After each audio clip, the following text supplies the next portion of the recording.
प्रश्नावली 5.1 कक्षा 6 की प्रश्न नंबर 3 है।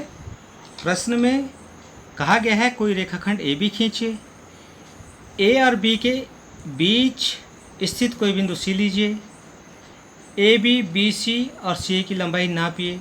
क्या ए बी ए सी और बी सी का योग है? तो हम क्या करते हैं, सबसे पहले ए बी एक रेखा खींच लेते हैं। मान लीजिए मैंने ये 10 सेंटीमीटर रेखा खींच दी है, ठीक है। अब इसको बीचों बीच एक बिंदु हमने लेना है 5, इसका बीचों बीच बिंदु है सी। हमने ए और बी एक रेखाखंड खींच दिया है। इससे पहले भी मैंने आपको बताया था रेखाखंड क्या होता है, जिसके 2 अंत बिंदु होते हैं, ठीक है। अब ये सी बिंदु खींचा बीचों बीच। अब हम यहाँ पे देख रहे हैं हमारे पास ए बी जो है हमने क्या खींचा, 10 सेंटीमीटर खींचा है, ठीक है। अब कह रहा हो ए सी और बी सी नापिए। अब देखिए ए सी हमने नापा है, ये 5 सेंटीमीटर आ रहा है, ठीक है। ए सी बराबर 5 सेंटीमीटर। बी सी बराबर नापिए, बी सी कितना आ रहा है, ये भी 5 सेंटीमीटर आ रहा है। बी सी बराबर भी कितना आ रहा है, 5 सेंटीमीटर आ रहा है। तो आप यहाँ पे देख रहे हैं कि ए बी बराबर 5 + 5, ये कितने के बराबर आ रहा है, 10 के बराबर आ रहा है। तो इसलिए हम ये कह सकते हैं कि ए बी बराबर ए सी + सी बी, ये हम निकाल सकते हैं। अब अगला प्रश्न है प्रश्न नंबर 4। एक रेखा पर बिंदु ए, प्रश्न नंबर 4 है, एक रेखा पर बिंदु ए बी सी इस प्रकार स्थित है कि ए बी बराबर 5 सेंटीमीटर, बी सी बराबर 3 सेंटीमीटर और ए सी बराबर 8 सेंटीमीटर। इनमें से कौन सा बिंदु अन्य बिंदुओं के बीच में स्थित है?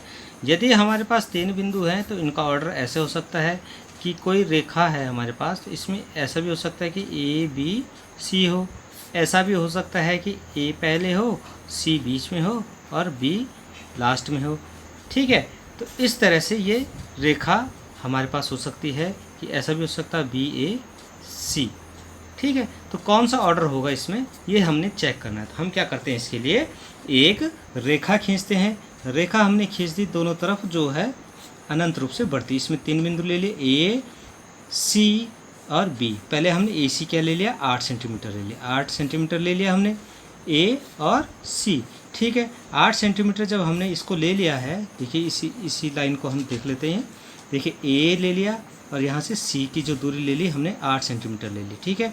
अब जब ये 8 सेंटीमीटर हमने ले ली है ये दूरी, अब ए से बी की दूरी देखिए हमने कितनी हो गई, 5 हो गई। हमने बी जो है 5 सेंटीमीटर काट दिया, ठीक है। तो बचा हुआ भाग कितना होगा, 3 सेंटीमीटर होगा। और बी सी कितना आ रहा है, इसमें 3 सेंटीमीटर आ रहा है, ठीक है।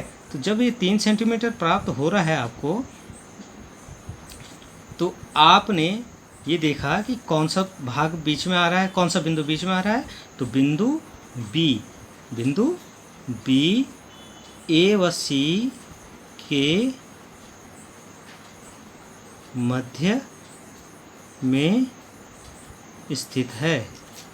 तो ये इसका आंसर होगा।